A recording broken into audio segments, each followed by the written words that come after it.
പരിപാടി പങ്കെടുക്കാനും, രണ്ട്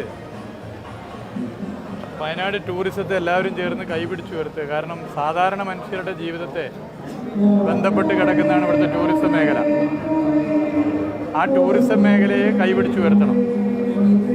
ചൂരൽമല ദുരന്തം നമ്മുടെ എല്ലാ മനസ്സിൽ ഉണങ്ങാത്തൊരു മുറിവാണ്. എന്നാൽ വയനാട്ടിലാകെ ആകെ പ്രയാസമാണ് എന്ന് തോന്നുന്ന നിലയിൽ മൊത്തത്തിലുള്ള പ്രചരണം വയനാട് ടൂറിസത്തെ ബാധിക്കുന്നൊരു സ്ഥിതിയിലേക്ക് എത്തുമ്പോൾ അതിവിടുത്തെ സാധാരണ മനുഷ്യർ, തേൻനെല്ലിക്ക കച്ചവടം നടത്തുന്നവർ മുതൽ സാധാരണ മനുഷ്യർ എല്ലാ നിലയിലും ടൂറിസം മേഖലയിൽ ബന്ധപ്പെട്ട് കിടക്കുന്ന ആളുകളെ ബാധിക്കുന്ന പ്രശ്നമാണ്. അതുകൊണ്ട് വയനാട് ടൂറിസത്തെ കൈപിടിച്ചുയർത്തുക എന്നുള്ളൊരു ക്യാമ്പയിൻ്റെ ഭാഗമായിട്ടാണ് ഇന്നലെയും ഇന്നുമായി ഇവിടെയുള്ളത്. നിങ്ങളിപ്പോൾ ചോദിച്ച ചോദ്യത്തിൻ്റെ മറുപടി ഇന്നലെ മുഖ്യമന്ത്രിയുടെ ഓഫീസിൽ നിന്ന് പറഞ്ഞിട്ടുണ്ട്. കൂടുതൽ വിശദീകരിക്കാൻ ഞാൻ ആഗ്രഹിക്കുന്നില്ല. അസത്യപ്രചരണമാണ് ഇതുമായി ബന്ധപ്പെട്ട് നടന്നിട്ടുള്ളത്. അസത്യപ്രചരണം. കേരളത്തിലെ സർക്കാർ എന്തോ വെട്ടിപ്പും തട്ടിപ്പും നടത്തുന്ന സർക്കാരാണ് എന്ന് വരുത്തി തീർക്കുക എന്നുള്ളതാണ് ഇത് ഒരു ലക്ഷ്യം. പിന്നീടത് ധൂർത്താണ്, ചെലവഴിച്ച തുക ഇത്രയാണ് എന്നൊക്കെയുള്ള പ്രചരണമായി വന്നു. പിന്നെ അത് ധൂർത്തല്ല, ചെലവഴിച്ച തുകയല്ല, എല്ലാ നോംസും പാലിച്ചുകൊണ്ട് സാധാരണ ദുരന്തമുണ്ടായാൽ ഒരു സർക്കാർ എന്താണോ ചെയ്യുന്നത് അതാണ് ചെയ്തിട്ടുള്ളൂ എന്നുള്ള കാര്യവും പുറത്തു വന്നു. കേരളത്തിൽ മുമ്പ് ദുരന്തം ഉണ്ടായപ്പോഴും എന്താണോ സംസ്ഥാന സർക്കാർ ചെയ്തിട്ടുള്ളത് അതാണ് ഇപ്പോഴും ചെയ്തിട്ടുള്ളത്.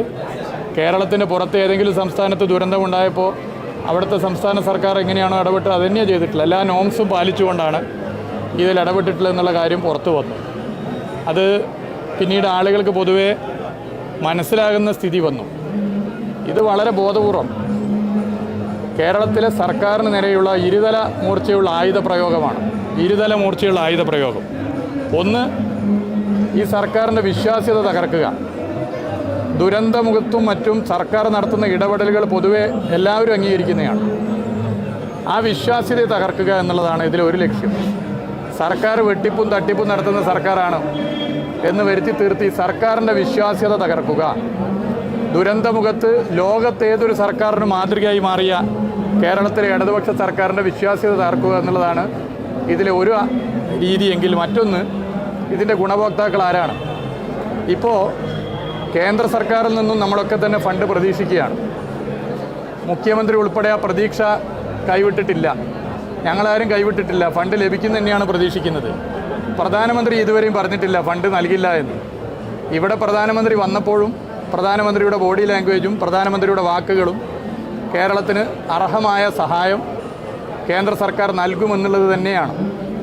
എന്നാൽ ചിലർക്ക് സംസ്ഥാനം ഭരിക്കുന്ന ഇടതുപക്ഷ സർക്കാരാണ്, അതുകൊണ്ട് കാലണ കിട്ടരുത്, കേന്ദ്ര ഫണ്ടൊന്നും കിട്ടരുത്, ഈ സർക്കാർ നരകിച്ചു പോകണം, ആകെ പ്രയാസപ്പെടണം എന്നാഗ്രഹിക്കുന്ന ചിലർക്ക് ഇത്തരം വാർത്തകൾ ഗുണകരമാണ്.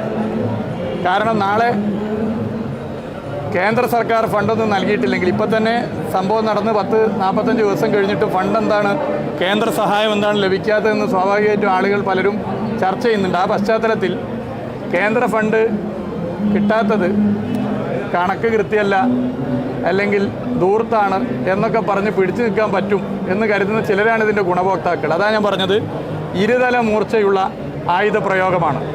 ഒരു ഭാഗത്ത് സംസ്ഥാന സർക്കാരിൻ്റെ വിശ്വാസ്യത തകർക്കുക, മറുഭാഗത്ത് ഞാനീ പറഞ്ഞതുപോലെ ഇന്ന കാരണത്താലാണ് കേന്ദ്ര ഫണ്ട് ലഭിക്കാത്തതെന്നുള്ള പ്രചരണം നടത്തുക. ഇതിനു വേണ്ടിയുള്ള ശ്രമമാണ്.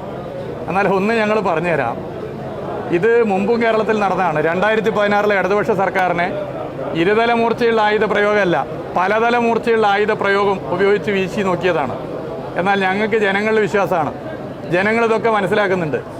ഏതെങ്കിലും ഒരു വാർത്ത വന്ന് ആ വാർത്ത ഏറ്റുപിടിച്ച് കള്ളപ്രചരണം നടത്തിയാൽ ഇതാ ഈ സർക്കാർ കള്ളന്മാരുടെ സർക്കാർ എന്ന് വിശ്വസിക്കുന്നവരല്ല കേരളത്തിലെ ജനങ്ങൾക്ക് ഇതിനെക്കുറിച്ച് നല്ല ധാരണയുണ്ട് എന്നുള്ളത് ഞങ്ങളുടെ ആത്മവിശ്വാസമാണ്, ഞങ്ങളുടെ കരുത്താണ്. അതാണ് വീണ്ടും ഞങ്ങൾ അധികാരത്തിൽ വരാൻ കാരണമായി മാറിയിട്ടുള്ളത്.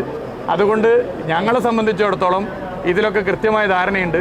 ഇതെല്ലാം ജനങ്ങളോട് ഞങ്ങൾ പറയും. നിങ്ങൾ ഈ റീബൗണ്ട് എന്ന് കേട്ടിട്ടില്ലേ? ഈ അസംബന്ധവും അസത്യവും ആദ്യം എറിഞ്ഞാൽ അത് തിരിച്ചു വരും. തുടക്കത്തിൽ ഒരു ചെറിയ ആശയക്കുഴപ്പമൊക്കെ ഉണ്ടാവും, എന്നാൽ അത് തിരിച്ചു വരും. ആർക്ക് നേരെയാണോ പ്രയോഗിച്ചത് അവർക്കൊപ്പം സമൂഹം നിൽക്കും. അതുതന്നെയാണ് ഈ വിഷയത്തിൽ കാണാനില്ല. ഇതിനെക്കുറിച്ച് കൂടുതലൊന്നും പറയാനില്ല. ഇതല്ല ഞാൻ ഇവിടെ വന്നിട്ടുള്ളതിൻ്റെ കാരണം കക്ഷി രാഷ്ട്രീയ ഭേദമന്യേ എല്ലാവരെയും യോജിപ്പിച്ച് വയനാട് ടൂറിസത്തെ കൈപിടിച്ചുയർത്തണം. ഇവിടുത്തെ സാധാരണ മനുഷ്യരുടെ ജീവിതത്തെ ബാധിക്കുന്നതാണ് ടൂറിസം. എല്ലാവരും തേൻനെല്ലിക്ക കച്ചവടം നടത്തുന്നവർ മുതൽ സാധാരണ മനുഷ്യരുടെ ഒക്കെ ജീവിതത്തെ ബാധിക്കുകയാണ്. നമ്മളെല്ലാവരും ഒത്തൊരുമിച്ച് നിന്ന് വയനാട്ടിലേക്ക് കൂടുതൽ കൂടുതൽ സഞ്ചാരികളെ കൊണ്ടുവരണം.